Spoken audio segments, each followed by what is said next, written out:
जय श्री कृष्णा दोस्तों।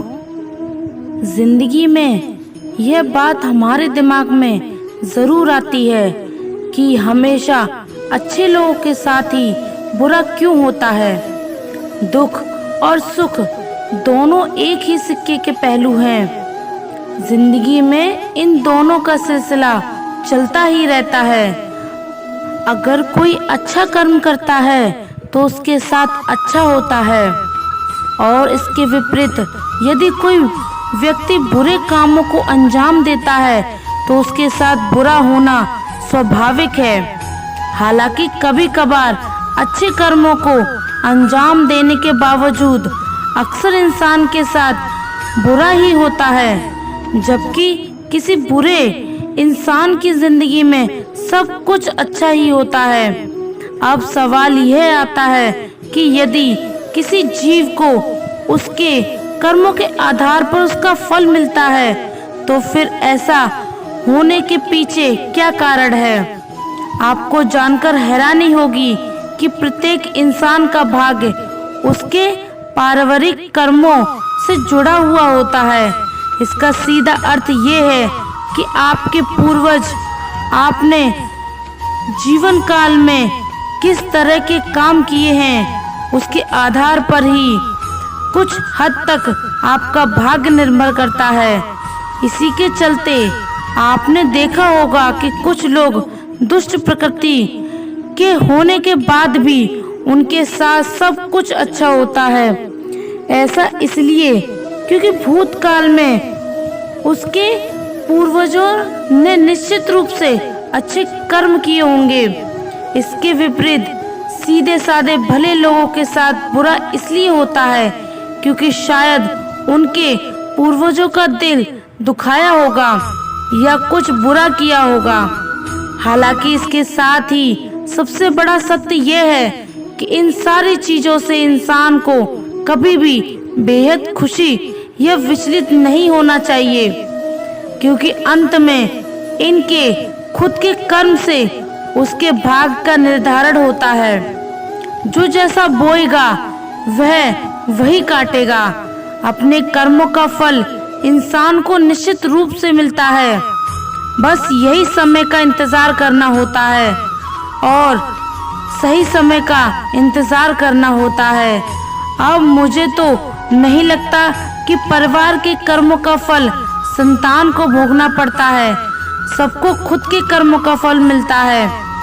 प्यारे भक्तों, सभी के मन में कभी न कभी ये प्रश्न आता ही है कि भगवान हमें दुख क्यों देता है। आखिर भगवान क्या चाहता है, मेरी मदद क्यों नहीं करते, भगवान क्यों नहीं सुनते। भगवान तो सब कुछ कर सकते हैं, फिर वह एक चुटकी बजाकर मेरा जीवन क्यों नहीं संवार देते। भगवान किसकी मदद करता है, क्या भगवान सबकी सुनता है। जिंदगी में इतनी कठिनाइयाँ, इतने दुख और इतनी परेशानियाँ हैं, तो फिर क्यों नहीं भगवान आकाश से प्रकट होकर यह अवतार लेकर मेरी जिंदगी की समस्याओं का समाधान करते। इन सभी प्रश्नों का उत्तर जानेंगे श्रीमद् भागवत गीता के एक श्लोक से, और इस श्लोक को समझने का प्रयास करते हैं एक कहानी की मदद से। एक लड़के का जन्म एक रईस घराने में हुआ। ऐशो आराम की सभी सुविधाएं उसके पास थी, उसको कुछ भी करने की आवश्यकता थी ही नहीं, और वह ये करता भी था, यानी सब कुछ। वह कुछ भी नहीं करता था, वह बहुत आलसी था। उसको बचपन से काम करने की आदत ही नहीं थी। उसके पिता ने उसको बहुत समझाया, पर उसका मन सोने और खाने पीने में ही था। एक दिन उसके पिता की मृत्यु हो गई। उसकी माँ पहले ही स्वर्ग में जा चुकी थी। उसके भाइयों ने उसे ये कहकर निकाल दिया कि वह कुछ नहीं करता, और उसके भाई सारी उम्र उसे खिला पिला नहीं सकते। वह मन से उदास और पूरी तरह से टूट चुका था। पिता को खोने का दुख अभी समाप्त भी नहीं हुआ था कि उसके घर से उसे उसके भाइयों द्वारा बाहर निकाल दिया गया। वह निकल गया बिना किसी मंजिल के रास्ते में चलते चलते उसको बहुत भूख सताई। वह एक आम के बगीचे में पहुंचा। उसने देखा कि आसपास कोई भी मौजूद नहीं है। बगीचे की रखवाली करने वाला माली एक पेड़ के नीचे गहरी निद्रा में सो रहा था, तो उसने आम तोड़कर खाना शुरू कर दिया। अब अगर वैसे देखा जाए तो थी तो ये चोरी ही, पर आलसी व्यक्ति को इसमें कुछ भी गलत नहीं लगा। अभी उसने 2 आम चख ही थे कि तभी बगीचे के माली ने उसे देख लिया। माली उसके पीछे डंडा लेकर भागने लगा और आलसी व्यक्ति ने माली के हाथ में छड़ी देखी और वो भागने निकला जंगल की ओर। जंगल बहुत ही घना था। इतने बड़े जंगल में जंगली और खतरनाक जानवरों का होना स्वाभाविक था और आलसी व्यक्ति ने सुबह से केवल 2 आम ही खाए थे।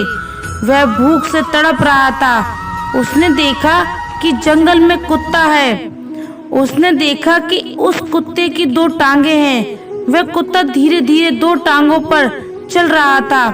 आलसी व्यक्ति उस कुत्ते को देखकर समझ नहीं पाया कि ये कुत्ता जंगली जानवरों के बीच जीवित कैसे रह गया, क्योंकि वह तो बेचारा चल भी नहीं पाता था। इस परिस्थिति में इस कुत्ते का जीवित रहना अपने आप में किसी अजूबे से कम नहीं था। आलसी व्यक्ति ये सब सोच ही रहा था कि उसने एक शेर की दहाड़ की आवाज सुनी और आलसी व्यक्ति एक दहाड़ को सुनकर घबरा गया। आलसी व्यक्ति ने आगे की ओर नजर डाली और देखा कि एक शेर उस आलसी व्यक्ति की ओर चला आ रहा है। ये देखकर आलसी व्यक्ति के होश उड़ गए। वह घबराकर एक पेड़ के ऊपर चढ़ गया। पेड़ के ऊपर से आलसी व्यक्ति ने देखा कि अब शेर चला आ रहा है कुत्ते की ओर। शेर के मुंह में एक मांस का टुकड़ा था। शेर के डर से सभी जानवर भागकर कहीं छुप गए, पर वह 2 टांग वाला कुत्ता सक्षम नहीं था भागने को। वह बेचारा तो ठीक से चल भी नहीं पा रहा था, भागना तो बहुत दूर की बात है। आलसी व्यक्ति ने भगवान से प्रार्थना करनी शुरू कर दी, हे भगवान, इस मासूम जानवर को बचा लो, शेर इसे खा ना जाए। लेकिन जो अगले पल हुआ वह हैरान कर देने वाला था। शेर के मुंह में जो मांस का टुकड़ा था उसको वह लंगड़े कुत्ते के पास छोड़कर आगे चल दिया और आलसी व्यक्ति भगवान के उस चमत्कार को देखकर बहुत प्रसन्न हुआ। आलसी व्यक्ति के मन में ही आया कि किसी ने उससे कहा था कि भगवान सब कुछ करते हैं, तो उसको भी कुछ भी करने की आवश्यकता नहीं है। भगवान ने उसको जन्म दिया है तो उसके बारे में कुछ तो सोचा ही होगा। अब उसको लगा उसको बहुत बड़ा ज्ञान प्राप्त हो गया और वह जा बैठा पेड़ के नीचे एक प्रतीक्षा में कि भगवान उसके लिए भोजन का इंतजार करेंगे। कुछ घंटे बीत गए, भगवान ने किसी को नहीं भेजा। आलसी व्यक्ति की नजर बार बार उस व्यक्ति को ढूंढ रही थी जिसको भगवान ने भेजना था उसको खाना खिलाने के लिए, पर कोई नहीं आया। भगवान ने किसी को भेजा ही नहीं। पूरी रात बीत गई परंतु कोई नहीं आया। अब वह कब तक इंतजार कर सकता था। उसके सब्र का बांध टूट गया। उसने सोचा आखिर भगवान हमें दुख क्यों देता है, और वो लगा जोर जोर से चिल्लाने, भगवान मेरी किस्मत में ही इतना दुख क्यों, इतनी तकलीफें क्यों, क्या बिगाड़ा है मैंने तुम्हारा, आखिर किस बात का बदला ले रहे हो तुम मुझसे। इस आलसी व्यक्ति की बात सुन ली।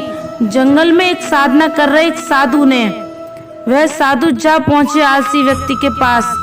आलसी व्यक्ति ने अपनी सारी बात उस साधु को सुनाई। पहले तो साधु महाराज ने आलसी व्यक्ति को भोजन कराया।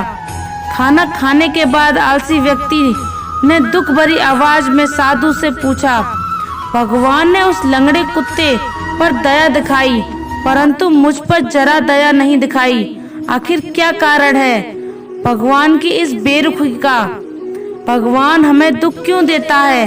साधु ने उत्तर दिया, यह सत्य है। भगवान ने हम सभी के लिए एक योजना तैयार की है और तुम भी उसकी योजना का हिस्सा हो, परंतु तुम भगवान के इशारों को नहीं समझते।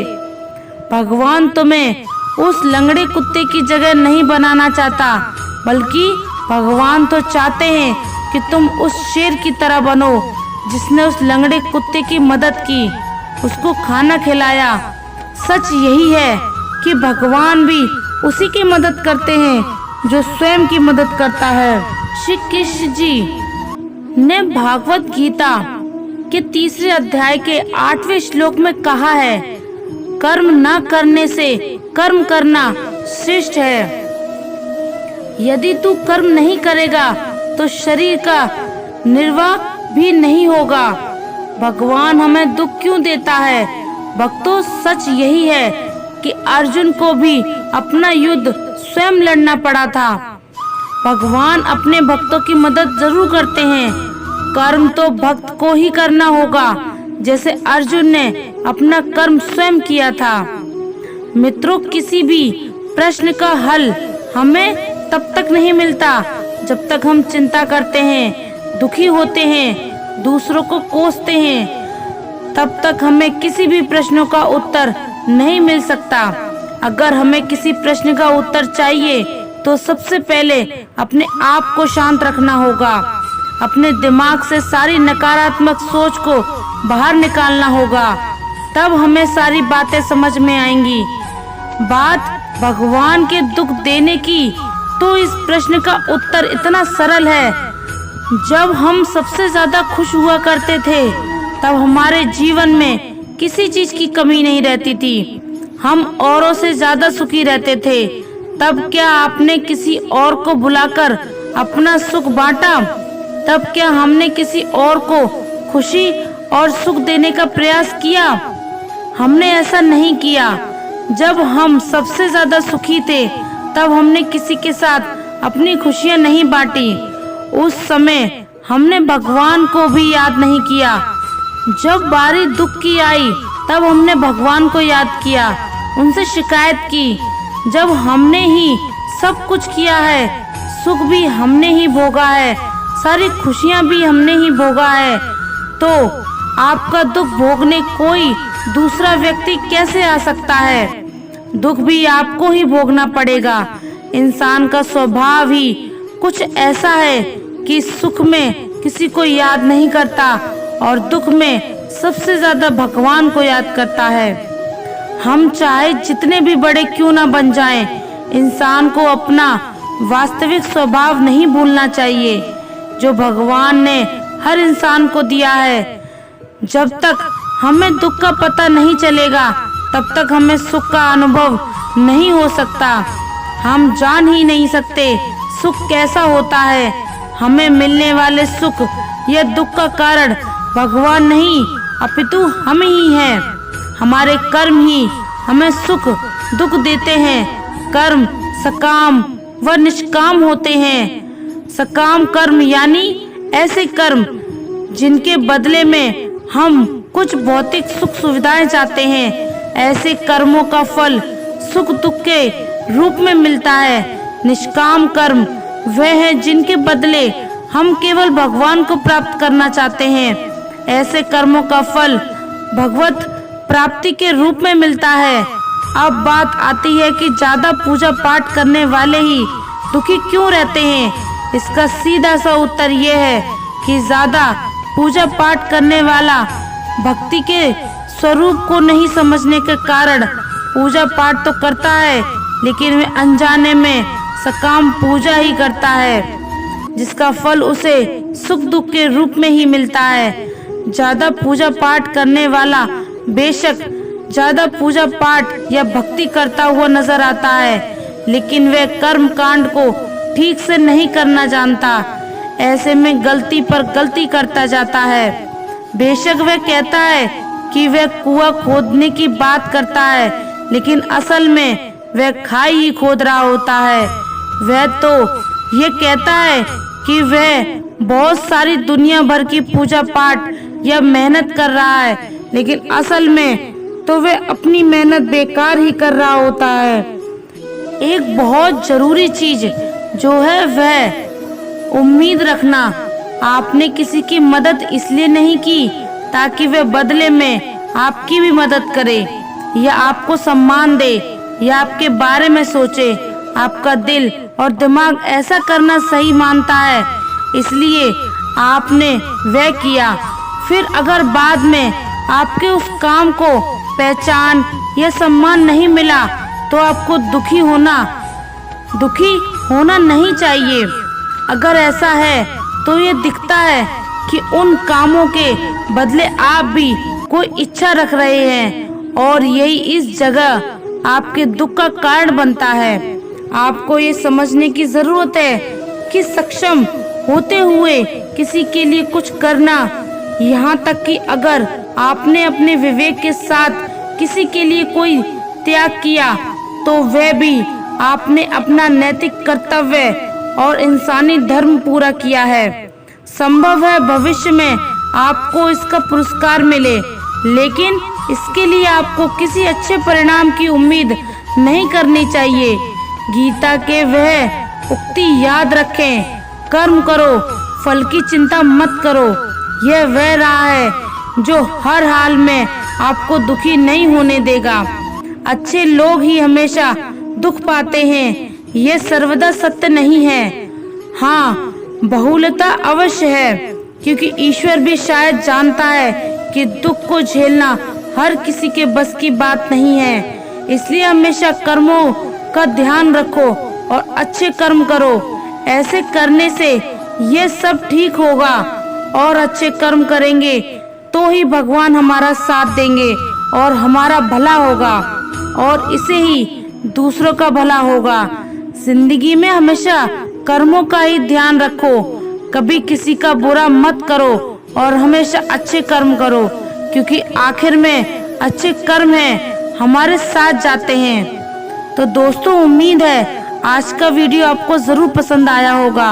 अगर वीडियो अच्छा लगा हो तो कमेंट में मन से जय श्री राधे कृष्ण जरूर लिख दीजिए और ऐसे ही वीडियो और पाने के लिए हमारे चैनल को सब्सक्राइब करें। वीडियो को लाइक करें, ज्यादा से ज्यादा शेयर करें। धन्यवाद। जय श्री राधे कृष्ण।